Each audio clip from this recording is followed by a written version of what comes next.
네, 여러분, 저 경남 진주로 왔습니다. 이것이 저 경남 진주 경상남도에서는 가장 우리 자유파가 강력한 진지를 구축하고 있는 곳입니다. 이곳에 가불 지역이 있는데 우리 박대출 의원 만나러 왔습니다. 박대출 의원은 이번에 그 단수 추천으로 이제 공천이 확정된 상태입니다. 근데 뭐 제가 꼭 다시 국회에 진출시켜야 될 세 사람, 박대출, 이미자, 박성중, 그 세 사람을 제가 꼽았는데, 박대출 의원 아무리 우리 자유파가 강한 곳이고 또 단수 추천으로 공천이 확정됐다 하더라도 선거는 선거입니다. 만나보러 가겠습니다. 네, 안녕하세요. 오랜만이었습니다. 네, 여러분, 경상남도 진주 지역 갑을 중에서 갑 지역입니다. 박대출 의원 만나보겠습니다. 안녕하세요. 저희가 지금 전국을 다니면서 대담 투어를 하고 있는데 제일 소박하게 지금 하고 있습니다. 앞에 테이블도 없고 물 한 잔 없고 그냥 여기 이런 의자 앉아 있어요 지금. 이게 삼선 의원 박대출의 진짜 모습입니다. 누추하게 모셔서 죄송합니다. 무슨 말씀이요? 너무 좋습니다. 인사 좀 해주세요. 네, 안녕하십니까. 우리 고성국 TV 시청자 여러분, 그리고 전국의 아미고 회원 여러분, 여러분들이 성원에 힘입어서 앞으로도 그 기대에 어긋나지 않게 열심히 하겠습니다. 예. 저도 그 단수 추천됐다는 보도를 보고 아주 기분이 좋았어요. 근데 지금 우리 당에서 공천할 때 아주 뚜렷하게 원칙을 세워서 시스템 공천을 하고 있어가지고 거의 잡음도 안 나고 그러는데, 그 원칙 중에는 이제 같은 지역에서 3번 이상 하면은 감점이 있잖아요. 네, 감점이 그게 20%입니까? 네. 30%입니까? 네, 15%입니다. 그것은 경선할 때, 경선할 때의 그래서 감점이고요. 이거 누군가가 박대출한테 덤비면은 쉽지는 않겠다 그런 생각했는데 감점 15점이면 굉장히 크잖아요. 뭐 일반적으로 15%? 뭐 크다 할 수 있는데, 근데 이 지역은 뭐 별로 도전한 사람이 없나 봐요. 뭐 제가 그동안 네. 당원들이나 또 우리 진주 시민들께 개인적으로 열심히 소통해온 결과가 있기 때문에 네. 그런 내용 가지고 뭐 나름대로 충분히 해볼 네. 수 있는 것이다. 그것도 또 그렇게 생각하고 그래요. 준비를 예. 해왔습니다. 하여튼 잘 됐습니다. 혹시 방송 보셨는지 모르겠는데 뭐 바빠서 못 보셨겠지. 제가 한 2번 얘기했어요. 지금 우리 300명의 여야 국회의원 중에 또 우리 쪽만 얘기하면 한 110명 정도 되는데, 국민의힘 쪽에 이번 선거를 통해서 꼭 다시 국회에 진출해야 된다고 고성국이 생각하는 사람 3사람이다. 제가 이렇게 방송했어요. 한 사람이 우리 박대출 의원이고, 또 한 사람은 저 경북 상주 문경의 이미자 의원, 그리고 또 한 사람은 저 서초을의 박성중 의원. 그 다 나름 이유가 있어요. 한마디로 얘기하면 종북 주사파하고 제일 치열하게 투쟁한 우리 자유파의 전사들이다. 제가 그렇게 방송을 몇 번 했습니다. 제가 그동안 좀 바빠서 제가 늘 시청하는 우리 고성국 TV를 보곤 했는데, 다행히 그 부분은 제가 봤습니다. 그래? 최근에는 너무 볼 시간이 없어가지고 잘 좀 못 보고 가끔 요약형으로 저희 아내한테 제가 듣곤 합니다. 아내가 매일 듣기 때문에 주로 주된 중요한 내용들은 아내가 조금 정리를 한 것을 전해드리고, 저는 또 이렇게 지역에 매달리고 또 국회 일을 하다 보니까 요즘에는 아쉽게도 고성국 TV를 매일 아침에 시청하는 시간을 내지 못하겠는데. 그러면 우리 박대출 의원보다 더 열혈 우리 저 고성국 TV 시청자 아미고 회원이시라 그러는데, 우리 박대출 의원의 부인 잠깐 모셔보겠습니다. 박수로 환영합니다. 시청해 주셔서 고맙습니다. 네, 진짜 이렇게 매일 들으세요? 대체로 매일 듣는 편이에요. 대체로 매일. 그리고 내용 요약해 주시고. 네. 제가 박대출 꼭 진출시켜야 된다는 그 방송도 그럼 보셨겠네. 네. 제가 그걸 보고 재방송으로 들었습니다. 그래요. 우리 시청자들께 인사 한 말씀 해주세요. 고성국 TV 시청자 여러분 너무 반갑습니다. 제가 늘 애청하는 프로인데 우리 고성국 박사님 늘 존경하고, 저희 대한민국의 이제 우리 정통 저희 우파 수줍음이 많습니다. 항상 큰 힘이 되어 주시는 분이라고 생각합니다. 늘 승승장구하시길 바랍니다. 늘 감사합니다. 고맙습니다. 아니 저기 한 말씀만 더 해주세요. 실제 모습은 어떠세요? 저희 집에서는 그래도 저희 집안일도 많이 도와주고, 집안일을 저희 해줘요? 제가 청소와 설거지는 잘합니다. 딸들에게는 정말 다정하고 자상한 아빠이십니다. 아 그래요. 네, 집에서는 그렇게 부드러울 수가 없네. 고맙습니다. 네, 예, 고맙습니다. 우리 저 박대칠 의원 부인께서 어렵게 나오셔서 진짜 부끄러움이 많으신 모양이다. 근데 어떻게 지역 활동을 하세요? 대체로 집에서 저희 남편을 편안하게 하는 그냥 내조로의 중점을 두고 대신에 하는 이렇게 편입니다. 뭐 지역 활동에 지역을- 열심히 나거나 그러시는 않고. 아닙니다. 그렇게 많이 다니는데 네. 누군지도 소개 안 하고 그냥 다니기만 합니다. 그래요. 예, 어렵게 말씀해 주시는데 박수로 모시겠습니다. 예, 고맙습니다. 아이고 참 든든하시겠습니다. 뭐 이렇게 다른 거 걱정 안 하고 나라 일만 하시면 되니까 우리 박대칠 의원. 제가 이제 과방위에서 활동하실 때는 실제로 고성국 TV가 종북 주사파로부터 탄핵받을 때 정말 자기 일처럼 나서서 이렇게 투쟁도 대신해 주시고 그랬습니다. 저하고는 뭐 그 전부터 오래된 인연이라서. 그런데 보통 왜 집권당이 되고 나면 당의 주요 당직 중에서 정책위 의장 역할이 굉장히 중요해집니다. 왜냐하면 이게 집권당은 그냥 약속만 하는 데가 아니라 실천하는 곳이기 때문에 집권당에서 정책 하나하나를 발표하면 이게 곧 실천된다는 걸 전제로 하는 거거든요. 그 점에서 우리 박대출 의원이 정책위 의장을 맡았을 때 국민의힘이 집권당으로서 정책정당으로서의 어떤 모습을 아주 잘 보였다고 제가 평가합니다. 그래서 제 고성국 TV에서도 그 시점에 박대출 의원이 정책위 의장을 할 때 유독 국민의힘 차원에서의 여러 정책들을 제가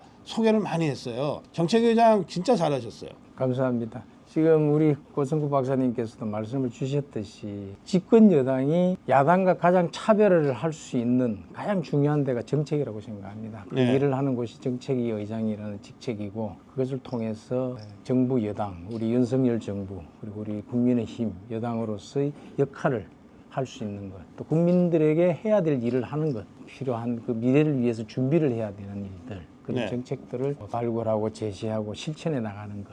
그것이 가장 국민의힘의 차별화된 부서라고 생각하고 역할이라 생각하기 때문에 그게 나름의 소명감을 가지고 열심히 하려고 노력했습니다. 네.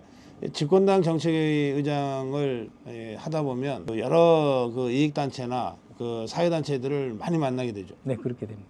예. 그래서 사실은 정신이 없어요. 거의 모든 이익단체, 사회단체가 뭔가 집권당을 통해서 자신들의 입장을 관철하고 자신들의 이해관계를 반영하려고 하기 때문에 그렇습니다. 그러면 정책 책임자를 만나야 되잖아요. 그러니까 박대출 나와라 이렇게 되는 거지.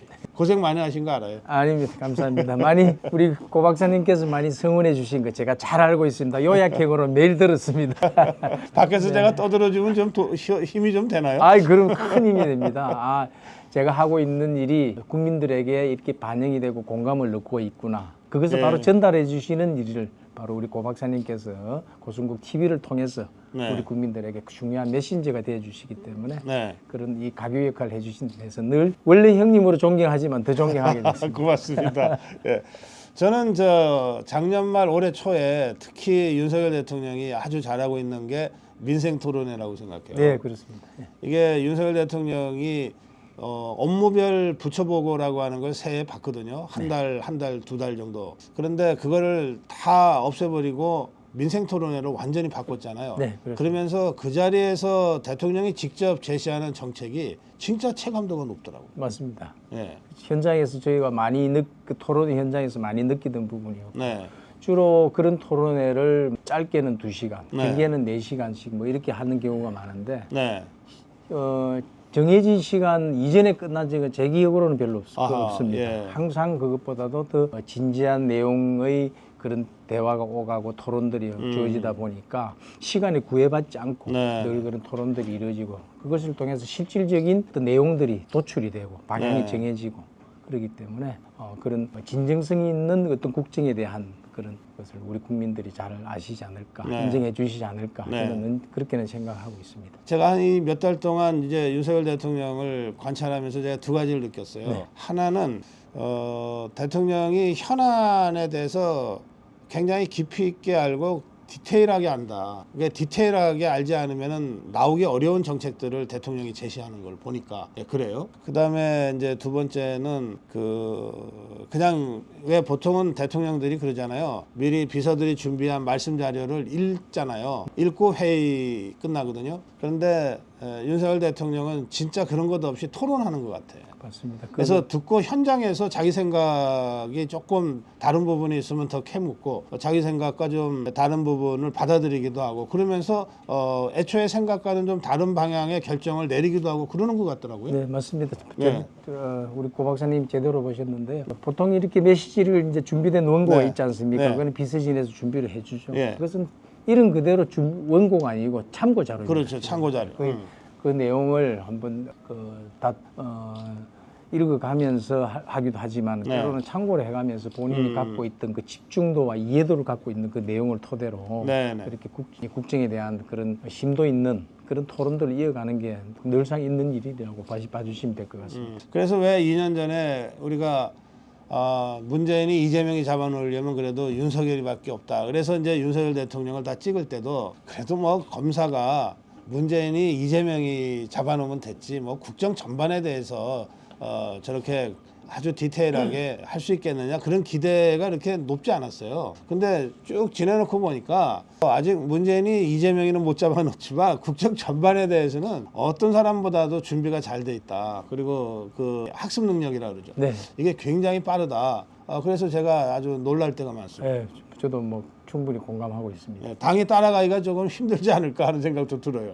네, 때로는 그러니까 뭐 리드해가시기도 하고 그러죠. 네, 그래요. 자, 이제 3선 의원으로 이제 다시 4선에 도전하시는데 보통 우리 지역 유권자들이 초선 재선한테 기대하는 것하고 3선, 4선으로 올라갈 때 중진한테 기대하는 게 좀 다르죠. 통상적으로 좀 이런 건 있는 것 같습니다. 예. 보통 일반적으로 볼 때는 이 다선으로 갈수록 예. 지역민들에 대한 피로도가 사실 있게 됩니다. 아하, 예. 10년 이상 봐왔으니까. 네. 예. 근데 다행히 저 같은 경우에는 네. 그런 피로도보다는 오히려 좀 그 인물론에 대한 기대감 아하, 차지가 예. 되는 이제 좀 우리가 그만큼 키워줬으니까 이제 좀 일 좀 아하. 더 잘해봐라 예. 라는 그런 시민들이 바람, 네. 기대감 뭐 이런 게 좀 어느 때보다 좀 있는 것 같습니다. 그냥 어깨는 더 무거워지시겠네요. 네. 그러면 우리 유권자들의 그 기대에 부응하기 위해서 이제 중앙에서 더 큰 정치를 좀 해달라 이거 아니겠어요? 어떤 계획을 갖고 계세요? 나름의 어떤 개인적인 생각이나 이런 거는 있는데 네. 그러나 그거 지금은 제가 더 고개를 숙이고 겸손해야 될 때가 아닌가. 예. 제가 뭐 어떤 일을 하겠다라는 그런 구체적인 그런 일보다는 네. 어떤 방향이 중요한 것 같습니다. 저는. 네.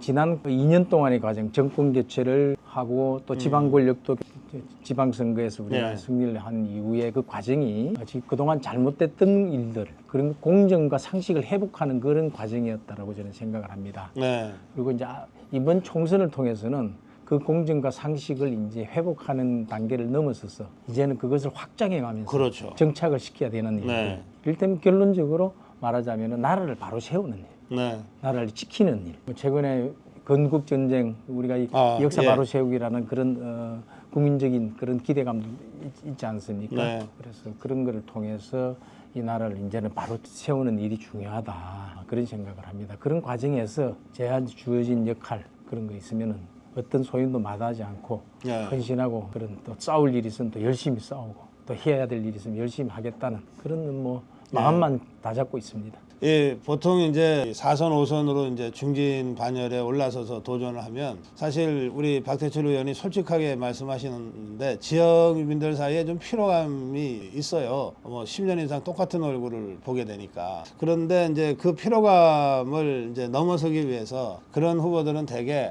내가 이번에 국회 진출하면은 뭐 국회의장을 하겠다, 뭐 부의장을 하겠다, 뭐 하여튼 이런 식으로 이제 큰 인물론을 가지고 이제 유권자들한테 접근하게 되는데 사실 그거는 보기에 따라서는 참 건방져 보이거든. 네, 근데 다행스럽게 예. 우리 이제 시민들께서 먼저 주문을 하십니다. 그런 그래요? 부분을. 이번에 가서는 좀 이런 일 좀 해라. 뭐 이거 해라 저거 해라라는 말씀을 주십니다. 그래서 예. 굳이 제 입으로 뭐 하지 않아도 어허. 제가 해야 될 그런 방향과 그런 뭐 역할에 대한 어떤 마음 결심 부분 예. 그런 마음을 다잡는 부분은 좀 말씀드리는 게 제가 그렇죠, 겸손된 그렇죠. 도리가 아닌가 그렇게 생각합니다. 제가 박태철 의원을 참 좋아하는데 우리 정치판에 이런 말이 있어요. 국회 들어가면 3개월, 석 달 만에 얼굴이 바뀌기 시작한다는 거예요. 그러니까 이 국회의원 되기 전에는 그냥 편하게 지역의 친구로, 동료로, 선후배로, 형, 동생 하면서 지내던 사람이 국회의원 배지 달고 3개월 지나면은 뭔가 좀 달라 보인대. 그게 이제 욕심이 좀 얼굴에 끼어들거나 권위가 끼어들거나 막 그렇다는 거예요.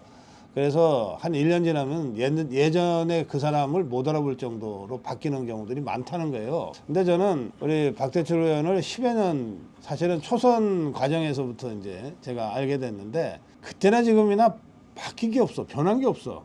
그 비결이 뭐예요? 그렇게 좋게 봐주시니까 너무 감사드리고요. 사실 저도 개인적으로 그런 부분에 대해서는 혹시 매무새가 흐트러지지 않을까 저도 스스로도 경계를 가장 많이 하는 부분입니다.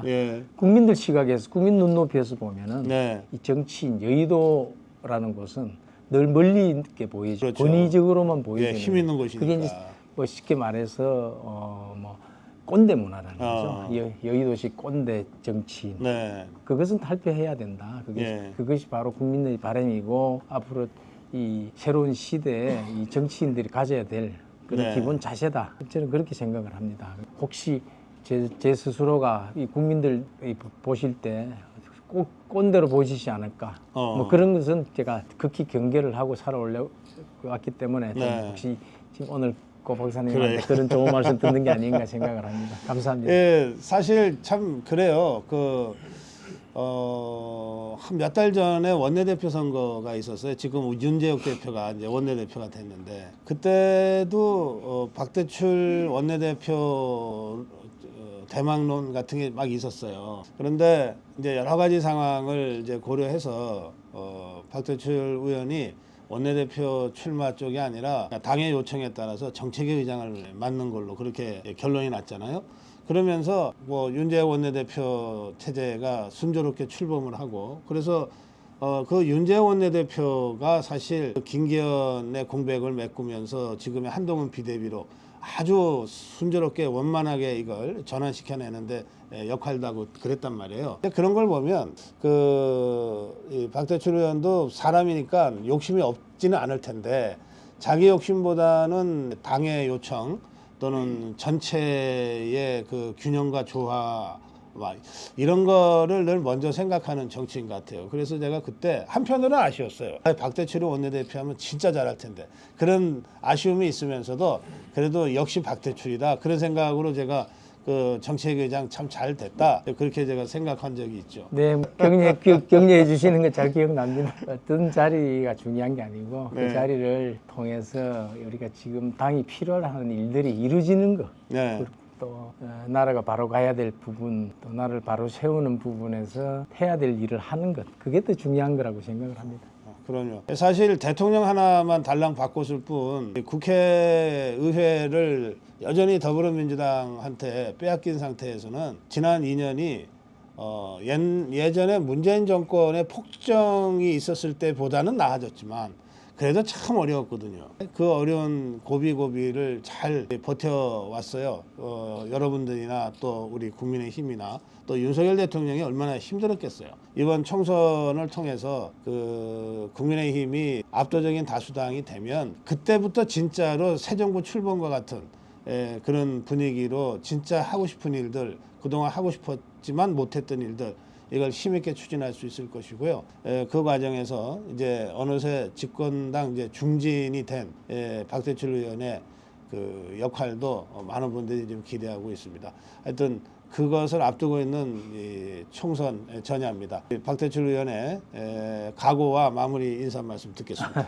진주 시민 여러분, 그리고 자유우파 국민 여러분, 그리고 아미고 회원 여러분, 이번 4.10 총선은 이재명 방탄을 끝내고 또 국정 방해를 끝내고 민주당의 8년 의회 독주를 끝내야 하는 아주 중차대한 선거입니다. 이 선거에서 바로 이 나라를 바로 잡을 수 있는 힘은 바로 우리 진주 시민 여러분, 국민 여러분, 자유우파 국민 여러분, 그리고 아미고 회원 여러분들이 힘으로 해낼 수 있습니다. 여러분들이 이번에 반드시 4.10 총선을 통해서 이 나라를 바로 지키는데 힘을 보태주십시오. 감사합니다.